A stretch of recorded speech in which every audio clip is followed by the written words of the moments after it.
Olá, aqui é a professora Fabiana. Espero que estejam todos bem e se cuidando, para que em breve possamos estar juntos novamente. Enquanto isso não acontece, nós vamos retomar nossas atividades à distância mesmo. E nesta primeira aula, o meu convite é que a gente faça uma leitura crítica, uma reflexão sobre as informações que nós temos recebido diariamente, principalmente através das redes sociais. Por que eu estou enfatizando as redes sociais? Porque ela tem se mostrado um meio de comunicação propício, um campo fértil de propagação de fake news. Mas afinal, vocês sabem que são fake news?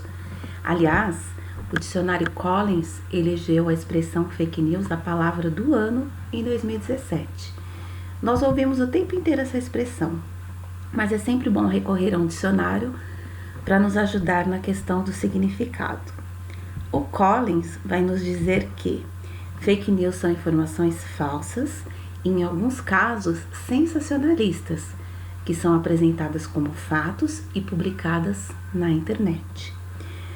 Então, de fatos, as fake news não tem nada, né? Pelo contrário, as fake news elas se caracterizam sobretudo pela desinformação, pelo boato, que é o oposto do fato, pelo exagero e pela difusão nas redes sociais.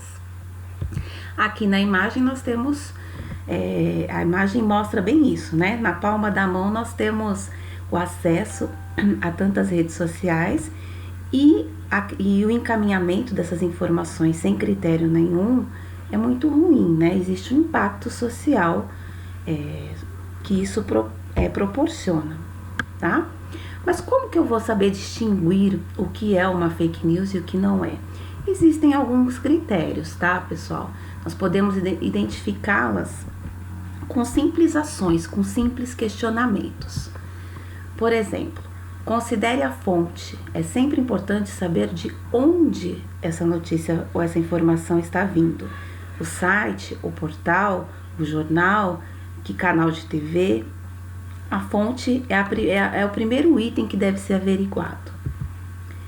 Verifique a autoria, quem escreveu aquele texto. Muitas vezes, quando a informação é falsa, a pessoa quer se esconder, então ela não vai colocar o seu nome lá.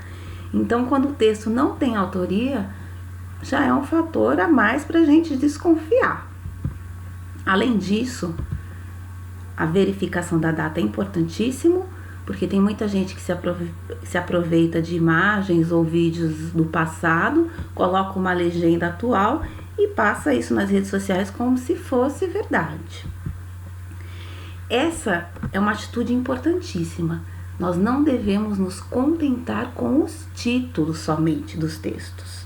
Nós temos que ler o texto inteiro, a notícia inteira. As notícias bem escritas, elas têm um corpo no qual o redator vai especificar, vai detalhar as informações. Então, infelizmente, eu vejo muito por aí as pessoas compartilhando informações só lendo o título, só pela leitura do título.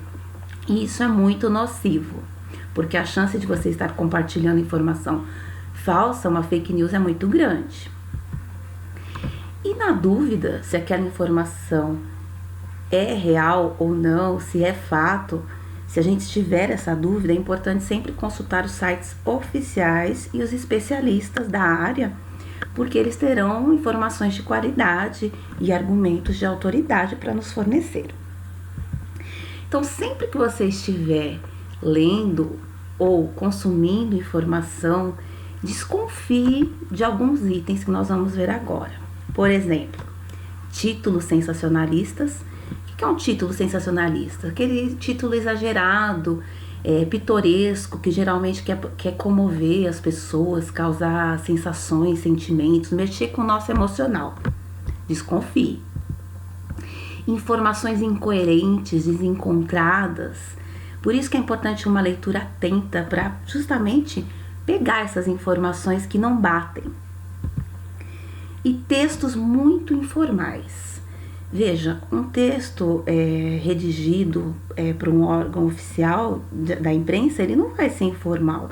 Ele vai ser escrito no português padrão, com um nível de linguagem adequado, formal. Então, expressões informais não são um forte indício de que aquela notícia é falsa. Além disso, como eu já havia dito, uma notícia bem escrita, ela se compõe por vários elementos. Então, eu tenho que ter bem especificado o que aconteceu, com quem aconteceu, onde aconteceu, como aconteceu, quando aconteceu. E se isso não acontece, é porque a informação é de origem duvidosa. Então, quando você vê informações muito vagas ou não específicas, desconfie também.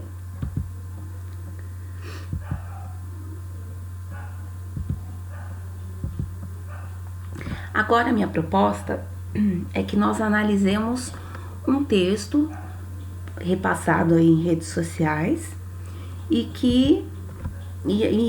nós vamos analisar o que ele traz aí, que nos leva a crer que ele seja um texto cheio de informações falsas, duvidosas, tá? Então eu vou ler o texto e depois nós vamos nos colocar algumas questões. Como essa é uma postura que eu espero que vocês tenham daqui para frente ao ler qualquer tipo de informação. Então o texto diz assim: cientistas pedem uso precoce da cloroquina. No documento assinado por estudiosos, que juntos somam mais de 56 mil citações em artigos científicos, os cientistas dizem que é chegada a hora da hidroxicloroquina e dizem que estudos recentes deixam especialistas livres de receios ou medos de efeitos colaterais com o uso do medicamento. Os especialistas também citam que países como a Costa Rica, Portugal, Itália, Índia, Turquia, Senegal e Argélia têm feito o uso do medicamento de forma precoce e muitos deles têm obtido bons resultados. Outra defesa feita pelo grupo é o baixo custo do fármaco. Veja, essa é uma informação comum que a gente pode receber aí por qualquer rede social. Quais são as questões que nós temos que nos colocar antes de repassá-la, antes de encaminhá-la? Primeiro, quem são esses cientistas? Veja, o tempo todo aqui não está especificado a nacionalidade desses cientistas, o nome deles. Em nenhum momento essas informações são colocadas. Então, é uma informação que a gente percebe que está muito vaga. Que documento é este? Eles colocam no documento artigos científicos, eles são publicados em revistas conceituadas, revistas científicas conceituadas no mundo inteiro, que tem critérios rígidos para que as pessoas publiquem. Em nenhum momento dizem que documentos são esses, que artigos científicos são esses. Não, eles não, literalmente não dão nomes aos bois. Quais são os estudos e onde foram publicados, que isso é algo que eu já falei para vocês. 56 mil citações, o número realmente é exagerado, né? Se você pensar que o coronavírus é algo recente, né? Nós temos aí praticamente 5 meses que ele surgiu lá na China, 55 mil citações e artigos científicos. Olha, não deu tempo para fazer tudo isso de artigo científico e tempo para fazer 56 mil citações, realmente o número é descabido. Não dá para a gente localizar a fonte, né, da onde que ela foi publicada e nem quem escreveu esse texto, nós não temos essa informação. A linguagem também está bem informal, né? Percebam que eles colocam a expressão é chegada a hora da hidroxicloroquina. Essa é uma informação bastante informal para constar em um documento oficial, tá, pessoal? Portanto, se nenhuma dessas questões elas têm respostas no texto, se é uma notícia, um texto que deixa mais dúvidas do que certezas, a conclusão é meio que óbvia, né? É falso. E se é falso, o que eu devo fazer? Não compartilhar, tá? Porque quando a gente compartilha algo dessa maneira, pessoal, nós estamos contribuindo né? E lembre-se que é muito difícil desmentir uma notícia falsa, uma fake news. E mesmo após a verdade ser divulgada, as consequências podem ser muito graves, porque algumas pessoas simplesmente ficarão com a primeira versão, tá? Por isso que nós temos que ser criteriosos e não divulgar informações suspeitas. Dá um pouco de trabalho? Dá um pouco de trabalho, certamente. Mas isso é importante para a gente fazer esse exercício de leitura crítica e ter uma postura cidadã perante os fatos, tá?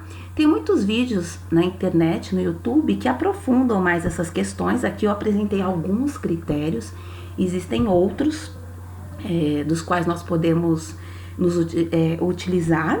E eu vou deixar a sugestão desse videozinho do YouTube para que vocês possam aprofundar um pouco mais nessa questão, tá?